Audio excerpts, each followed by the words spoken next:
Let us now turn to the internal motions inside elliptical galaxies. This turns out to be really the key to their nature and understanding. So the stars in elliptical galaxies have largely random motions, and so therefore their kinetic energy can be characterized by a velocity dispersion. You can think of the distribution as being pretty close to Gaussian. Because they're supported by random motions rather than rotation, they're called pressure-supported systems.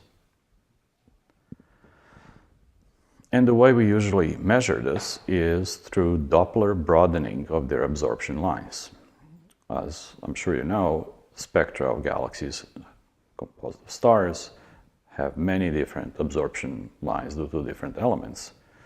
And each of these lines is pretty sharp when it originates, but because there are many, many different stars moving at random velocities, the total observed line will be a weighted sum of those, and its shape will reflect the overall Doppler broadening by the velocity distribution. So by deconvolving an unsmeared line, say from template spectra of stars that are like those that make ellipticals, convolved with, say, Gaussian distribution of Doppler shifts, we can infer what is the underlying velocity dispersion of the elliptical galaxy. Note that whereas we measure rotation by simple shift of a line to red or blue, here the line is not shifted, it's just broadened. And here are some velocity profiles of elliptical galaxies. The velocity dispersion on top, rotational speed on the bottom. In some cases, there is actually a rotational component. Those tend to be disky ellipticals. In other cases, there is no net overall rotation, but there is a lot of velocity dispersion. Generally speaking, velocity dispersions tend to be higher near the center of the galaxy, but by and large, they remain nearly flat, by analogy with flat rotation curves of spiral galaxies. A nice new way to measure this is so-called integral field spectroscopy. Here, a spectrograph is composed of many different entrance apertures, usually that's done with optical fibers, and then spectrums taken of each one of those. So you're getting a spectroscopically resolved picture on the sky. And from that, you can reconstruct what Doppler shifts and broadenings are anywhere across the face of the galaxy. You can also add up all the light, and then you have surface brightness distribution. So here are some examples from a group with an instrument called Sauron of several elliptical galaxies, as indicated here. The top row shows their surface brightness distribution, just adding up the light. The middle row shows the rotational velocity component, and it's coded in intuitive fashion, red ones going away from us, blue ones approaching us. And you can see that there is definitely some rotation present in some cases. Actually, in all cases in this particular set, which is not chosen randomly. And the bottom shows the distribution of velocity dispersion. There you can see there is generally tendency to be a little higher in the middle, but otherwise it does not seem to have much of a shape distribution.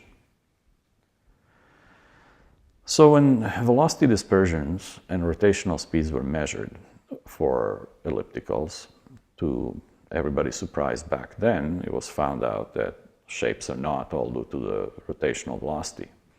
And you can compute from simple dynamical models that for a given ellipsoid that's supported largely by rotation and has commensurate amount of random motions viewed from different angles, what should be the ratio between maximum rotational speed and velocity dispersion? And you can divide the two, and so for purely rotationally supported oblate ellipsoids, that's a line in diagram that shows the ratio of velocity to the rotational speed to velocity dispersion as a function of ellipticity. As it turns out, ellipticals do go up to that line, but most of them are below, meaning that they have too little rotational speed for their ellipticity and their random velocity component. And so that also means that they cannot be supported entirely by rotation. There could be, that's sort of the upper envelope. There can be none of the rotation, that'll be the 0 point on this diagram, but they're somewhere in between. And so a great majority of elliptical galaxies are supported by velocity anisotropy. Now you can take that ratio of maximum rotational speed to velocity dispersion and the line for perfect oblate rotationally supported ellipsoid and normalized by that line, so that rotationally supported oblate ellipsoid will have the normalized value of exactly 1. And lower than 1 means more anisotropy. So now we can plot this normalized quantity, the relative importance of velocity anisotropy, as a function of, say, galaxy luminosity.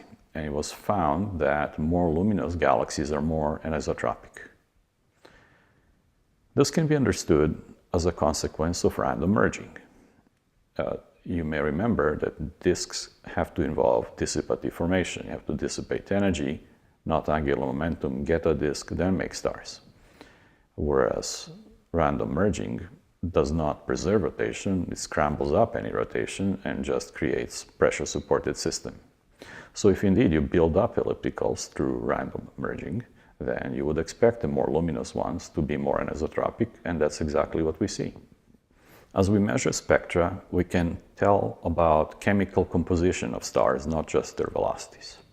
And so we can measure strengths of absorption lines of elements such as iron or magnesium, which are fairly common, and use that as an indicator of the chemical evolution history of the galaxy.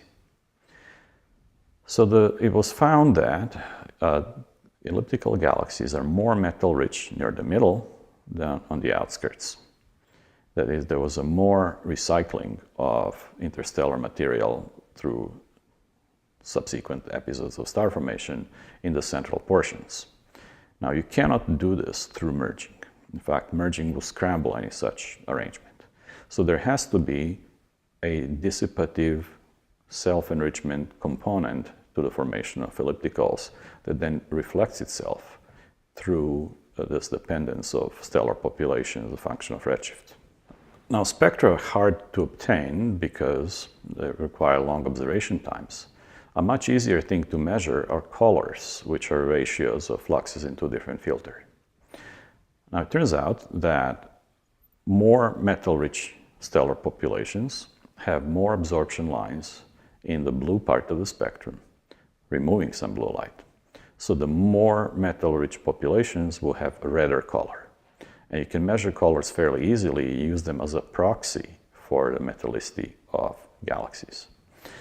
And it turns out that more luminous ones are redder. They're more metal-rich, and you may recall that there's a picture whereby supernova ejecta, which is where metals come from into the new generation of stars, can escape from low-mass galaxies, but are still bound to the higher mass host galaxies where it can be recycled into new stars.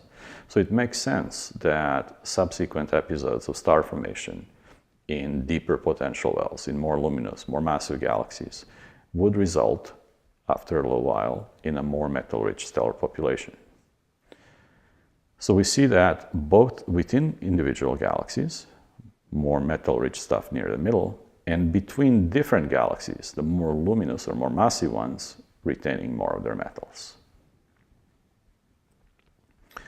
Likewise, you can use velocity dispersion instead of luminosity and find out that those which have higher velocity dispersions, which are really kinetic energy per unit mass, therefore reflecting in virial equilibrium the depth of the potential well, also have higher metallicities. Deeper potential wells, more recycling of the metals. We already talked about gas in elliptical galaxies, or spiral galaxies have plenty of interstellar medium, cold one, hydrogen mostly. In elliptical galaxies, there is hardly any cold gas, only if it's been recently accreted, but there is plenty of gas all told. And that gas comes largely as a product of stellar evolution, but some of it's secreted from the outside. It's heated to millions of degrees, which is a virial equilibrium temperature for the corresponding potential wells in elliptical galaxies. Now that we can measure kinematics of ellipticals, reflecting their potential wells, we can fit dynamical models and find what their masses are. So here is from a large survey of elliptical galaxies by a group called SPIDER, Lar Barbera and De Cavallo and collaborators, plot of stellar masses come directly from integration of visible light versus dynamical masses, which are now inferred from kinematics, velocities of stars reflecting total mass, not just the visible component. And they're proportional, right? But there is a trend. The more massive galaxies tend to have a larger component of dark matter, or I should say, more mass is in form of the dark component. So most galaxies are in this band where one envelope is that there is no dark matter, there is just stars. The other envelope is that dynamical mass is about 6 times the amount of visible mass in stars. Interestingly enough, that corresponds to the ratio of omega matter to the omega of baryons in the universe at large.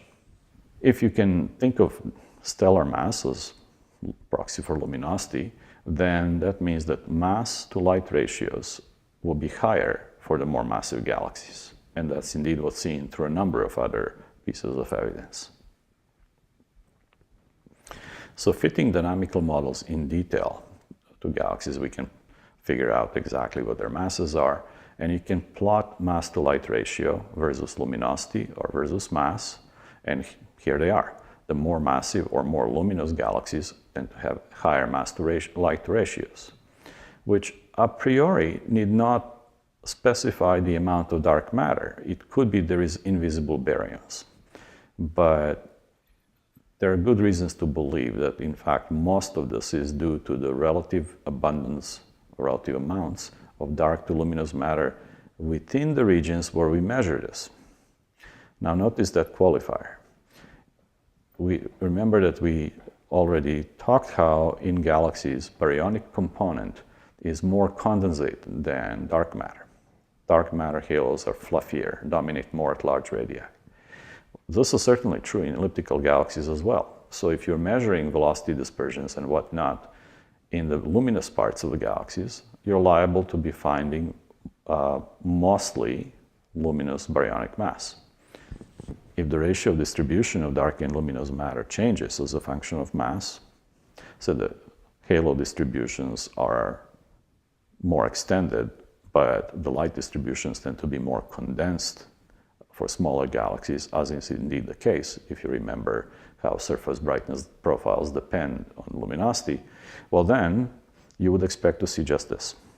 So it's not 100% clear at this point how much of this effect is due to different distribution of luminous and dark matter versus different amounts of luminous and dark matter. It's probably a combination of both. The gravitational lensing provides a completely different way of measuring masses, independent of all this kinematics. And so this was done for sample galaxies using galaxies themselves as lenses. And what's plotted here, confusingly on the same diagram, is the mass to light ratios for the total mass, that's sort of the tilted component, and for the luminous mass alone, which is a kind of flat component.